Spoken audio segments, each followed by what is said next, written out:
This is Prachi और आज इस वीडियो में हम आपके साथ डिस्कशन करेंगे एसएसबी की वैकेंसी के बारे में।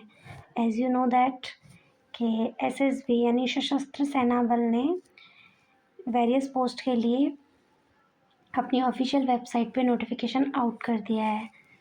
सो देखते हैं कि किस किस वैकेंसी के लिए कितनी पोस्टेज आई हैं। बात करूँ मैं तो टोटल पोस्ट आई हैं 1194 या आई मीन 1194 पोस्ट, जिसमें से ट्रेड्समैन के लिए और ड्राइवर के लिए आपके हैं 827, हेड कांस्टेबल की 233 एंड हेड कांस्टेबल मेडिकल के लिए 76, एएसआई एंड एसआई के लिए आपके ऑल ओवर 58 पोस्ट है। सो हम इसका कंप्लीट नोटिफिकेशन रीड करते हैं। तो मैं गूगल के थ्रू, आपको इंटरफेस दिख रहा होगा, देखते हैं कितनी पोस्ट के लिए नोटिफिकेशन आउट किया है। किसी और वेबसाइट पे चेक करने से बेटर है कि हम इसकी ऑफिशियल वेबसाइट पे चेक करें कि क्या कितनी पोस्टेज आई हैं किस सेक्शन के लिए। सो मैंने इसकी ऑफिशियल वेबसाइट को ऑन कर लिया है, आपको स्क्रीन पे इंटरफेस दिख रहा होगा।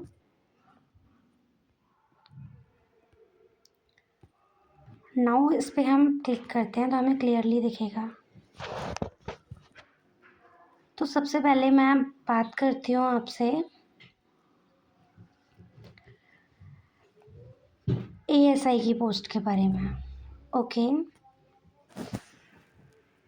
तो मैंने इसका नोटिफिकेशन ओपन किया, आप देख सकते हैं स्क्रीन पे। ये नोटिफिकेशन 21 मार्च को ऑफिशियल वेबसाइट पे आया है। Advertisement for the post of assistant sub inspector radiographer, assistant sub inspector pharmacist, assistant sub inspector operation theatre technicians and assistant sub inspector dental technician in SSB. So इस पर clearly आपको जो डाला गया है नोटिस वो दिख रहा होगा।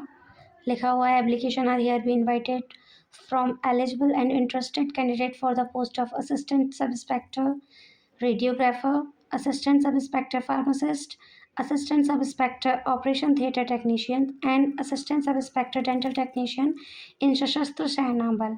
All candidates are advised to carefully read the details advertisement, including eligibility criteria, education qualification, age limits, selection procedure and the instructions for submission of the online application before applying.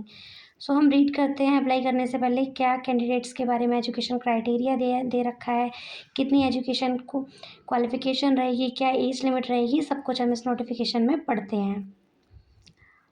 तो बात करूं मैं, firstly ये तो common सी बात है कि आपके पास नेशनलिटी है जो no person who is not citizen of India shall except with the prior permission of the central government in writing be appointed under these rules. Okay, तो आपको ये दिख रहा होगा, provided that nothing contained in this rule shall debar the appointment or employment of a subject of Nepal, Bhutan in the force.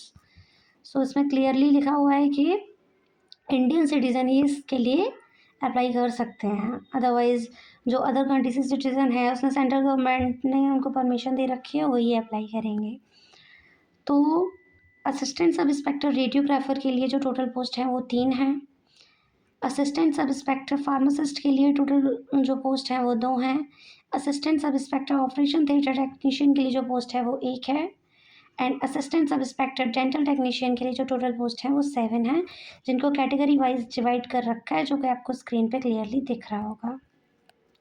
बाकी का जो भी जिस भी कैटेगरी के लिए आपको एक्स सर्विस मैन है तो आपको 10% का रिजर्वेशन मिलेगा, और आप जैसे भी जिस हिसाब से लाइक आप हैंडीकैप्ड हैं या फिर आप शेड्यूल ट्राइब से शेड्यूल कैटेगरी से बिलोंग करते हैं तो उसके अकॉर्डिंग आपको मिलता है रिजर्वेशन, वो आपको मिलेगा जो आपको नोटिस में पढ़ने को मिलेगा, तो आप उसको पढ़ लीजिएगा। Pay scale and other allowance as per 70 CPC। जो आपका पे स्केल रहेगा वो इसमें लेवल 5 है, जिसमें आपका 29,000 से 92,000 तक आपका सैलरी रहेगा। अगर मैं इसकी एज लिमिट की बात करूं तो असिस्टेंट सब इंस्पेक्टर के लिए आपकी एज 18 से 27 के बीच में होनी चाहिए। साथ ही साथ आपका qualification 12th class pass from recognised board and diploma of duration of minimum 2 years in medical imaging technology and radiography from a recognised institute and.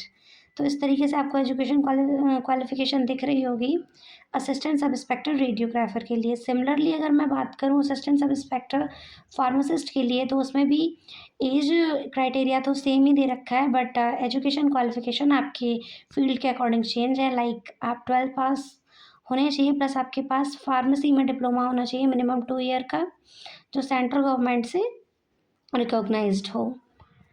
और assistant sub inspector operation theatre technician के लिए आपकी as तो same as बाकी की post के लिए दिख रही है, वैसी ही है।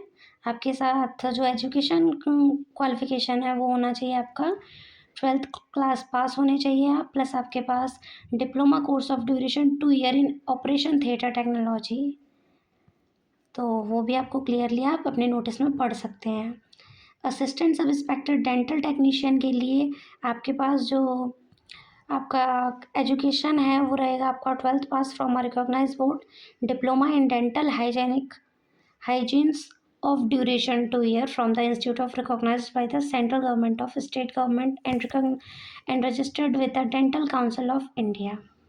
सो आपको एजुकेशन क्वालिफिकेशन हो या एज क्राइटेरिया हो, क्लियरली आपके नोटिस में आपको दिख रहा होगा। बात करें कि एज रिलैक्सेशन आपको अकॉर्डिंग टू आपकी कैटेगरी, और या आप एक्स सर्विस मैन रहे हैं, आप ओबीसी कैटेगरी से हैं, एससी कैटेगरी से हैं, एसटी से हैं, उसके अकॉर्डिंग आपको अपना रिजर्वेशन दिख जाएगा। सो आपको क्लियरली इस इंटरफेस पे दिख रहा होगा। तो मैंने इसको आपके बारे में जो कॉमन पॉइंट थे वो मैं आपको बता चुकी हूँ। बात अगर मैं करूँ आपसे ऑनलाइन प्रोसेस की, तो आपका जो फीस रहेगा वो 100 रुपीज़ रहेगा। बाकी का जो भी अदर इन्फॉर्मेशन है वो आप ऑफिशियल नोटिफिकेशन पे जाके चेक कर सकते हैं कि आपका फिज़िकल स्टैंडर्ड टेस्ट भी रहेगा इसमें, और सिलेक्शन प्रोसेस आपका यही रहेगा। क्लियरली आपको आपकी स्क्रीन पे दिख रहा होगा। तो आपका स्टेज सेकेंड जो रिटन एग्जामिनेशंस है आपको दिख रहा होगा। Candidate declare qualified in physical standard test. जो स्टूडेंट फिजिकल स्टैंडर्ड टेस्ट को क्वालिफाइड कर लेंगे उनके लिए एक रिटन एग्ज़ाम कराया जाएगा जो कंप्यूटर बेस्ड होगा। Paper 1 common entrance test, it shall be of 3 hours duration and will be 150 marks. ये 3 घंटे का पेपर होगा जिसमें आपको 150 क्वेश्चंस मिलेंगे और 150 multiple choices objective type questions होंगे आपको, जिसमें आपका सब्जेक्ट रहेंगे जनरल नॉलेज रहेगा, मैथमेटिक्स रहेगा, reasoning, general English, general Hindi and technical subjects रहेंगे। इस तरीके से आपको 4 सब्जेक्ट मिलेंगे पार्ट 1 में 50 मार्क्स के, और 100 क्वेश्चन जो रहेंगे वो आपको टेक्निकल सब्जेक्ट के मिलेंगे। यानी जो सब्जेक्ट आपका, जैसे कि आप डेंटल के फील्ड से अपना डालेंगे तो आपको उसके मिलेंगे, जैसा कि आपकी फील्ड के अकॉर्डिंग रहेगा वो। Minimum qualifying marks will be, general category हो, EWS, OBC या एक्स सर्विस मैन है उनके लिए 50% रहेगा, अदरवाइज SC ST के लिए 45% पे ये क्लियर रहेगा। उसके बाद आपका ये देने के बाद फाइनल मेरिट निकाली जाएगी और उस बेसिस पे आपका सिलेक्शन रहेगा। तो आपको क्लियरली दिख रहा होगा कि किस तरीके से आपको अप्लाई करना है। अब नेक्स्ट हम बात करते हैं इसमें आपसे, नेक्स्ट अब हम इसी में बात करेंगे आपसे कि जो सब इंस्पेक्टर स्टाफ नर्स के लिए नोटिफिकेशन आउट किया गया है, सब इंस्पेक्टर पायोनियर के लिए एंड सब इंस्पेक्टर कम्युनिकेशन के लिए SSB के द्वारा जो नोटिफिकेशन आउट किया है उसके बारे में। तो इसमें भी आप देख सकते हैं दैट सब इंस्पेक्टर स्टाफ नर्स के लिए आपके पास टोटल पोस्ट 10 हैं जो कि कैटेगरी वाइज डिवाइड हैं।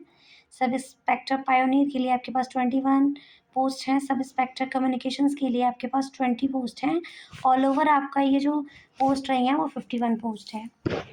तो बात करें इसका कि ऑनलाइन प्रोसेस इसका कब स्टार्ट होगा, क्या इसका पे स्केल रहेगा, क्या इसका एज क्राइटेरिया रहेगा, क्या इसका एजुकेशन रहेगा, उसके बारे में। तो पे स्केल की बात करें तो लेवल 6 रहेगा इसका, एंड आपकी जो सैलरी रहेगी वो 35,000 से आपका 1,12,000 के अप्रॉक्स रहेगी। तो एलिजिबिलिटी की कंडीशन मैं आपको बता देती हूँ इसमें। सब इंस्पेक्टर स्टाफ नर्स के लिए अगर आप अप्लाई करते हैं, not exceeding 30 year of the age, आपकी एज 30 साल से ज़्यादा नहीं होनी चाहिए। एजुकेशन आपका होना चाहिए क्लास 12th आप पास आउट होने चाहिए, प्लस आपके पास candidate qualifying before 2008, diploma of duration of 3 years in general nursing and midwifery from an institute recognized by the Central Nursing Council और State Nursing Council। तो जो भी आपका क्राइटेरिया दे रखा है आपको इस नोटिफिकेशन में क्लियरली दिख रहा होगा, आप अपने सुटेबल के अकॉर्डिंग इसको देख सकते हैं। नेक्स्ट है आपका सब इंस्पेक्टर पायोनियर के लिए आपके पास सेम इसकी एज भी 30 से ज़्यादा नहीं होनी चाहिए। आपके पास बैचलर डिग्री होनी चाहिए सिविल इंजीनियर में किसी भी रिकॉग्नाइज्ड यूनिवर्सिटी के द्वारा। सब इंस्पेक्टर कम्युनिकेशंस के लिए भी सेम एज आपका दे रखा है कि 30 से ज़्यादा नहीं होनी चाहिए। अगर आपकी क्वालिफिकेशन की बात करें तो bachelor degree in electronics and communication या computer science and information technology engineering और science with the physics chemistry and mathematics from a recognised university और इंस्टीट्यूट। तो इस तरीके से आपको दे रखा होगा कि किस तरीके से आपका क्वालिफिकेशन होनी चाहिए। बात करें एज रिलैक्सेशन की तो आपके पास SC/ST कैटेगरीज है, उसके लिए 5 इयर्स का एज रिलैक्सेशन है। OBC कैटेगरी के लिए 3 इयर्स का है। अगर आप एक्स सर्विस मैन रहे हैं तो आपके लिए 3 इयर्स का भी डिडक्शन दे रखा हुआ है। अब मैं इसको स्क्रॉल करके आपको दिखा देती हूँ कि क्या आपका इसमें सिलेक्शन प्रोसेस रहेगा, क्या आपका फीस रहेगा। तो जो भी कैंडिडेट इसमें अप्लाई करना चाहते हैं उनके लिए जो अप्लाइंग फॉर्म फीस है वो आपका 200 रुपीज़ है। हाउ टू अप्लाई, आप ऑफिशियल वेबसाइट पे जाके अप्लाई करेंगे और आपके वेरियस आपको डॉक्यूमेंट्स चाहिए जो कि स्क्रीन पे आपको दिख रहे हैं उस तरीके से आप डाल देंगे। अगर मैं आपसे बात करूं कि आपका सिलेक्शन प्रोसेस क्या होगा तो आप इसमें क्लियरली पढ़ सकते हैं इस ऑफिशियल नोटिफिकेशन में कि आप फिजिकल स्टैंडर्ड टेस्ट क्वालिफाइड कर देंगे तो आपके लिए एक एग्ज़ाम कंडक्ट कराया जाएगा।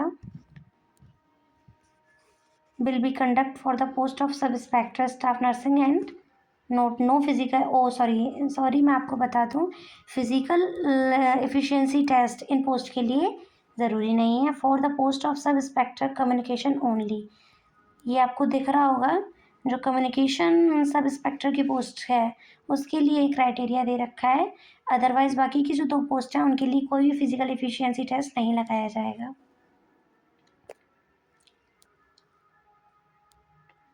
ये आपका पूरा दे रखा है कि आपका क्या डिस्क्रिप्शन में क्या क्या रहेगा। बात करूँ मैं कि candidate declare qualifying in physical standard test will have appear in written exam which will be conduct as per following.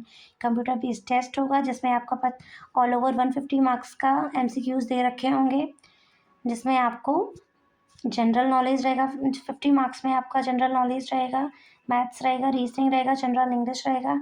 100 marks का आपका टेक्निकल सब्जेक्ट रहेगा जो भी आपने अपने पोस्ट के लिए अप्लाई किया है उसके लिए। आपका जो मिनिमम क्वालिफाइंग होगा जनरल कैटेगरी EWS OBC और एक्स सर्विसमैन के लिए वो 50% है। Schedule caste and schedule tribes के लिए 45% रहेगा। आई होप आपको ये वीडियो पसंद आया होगा। फाइनली आपकी फिर मेरिट जाएगी और उसके बेसिस पे आपका सिलेक्शन होगा। आई होप आपको ये वीडियो पसंद आया होगा और जो भी स्टूडेंट्स इन पोस्ट के लिए एलिजिबल हैं वो जल्दी से जाके ऑफिशियल वेबसाइट पे अपना फॉर्म अप्लाई कर दें। Thank you.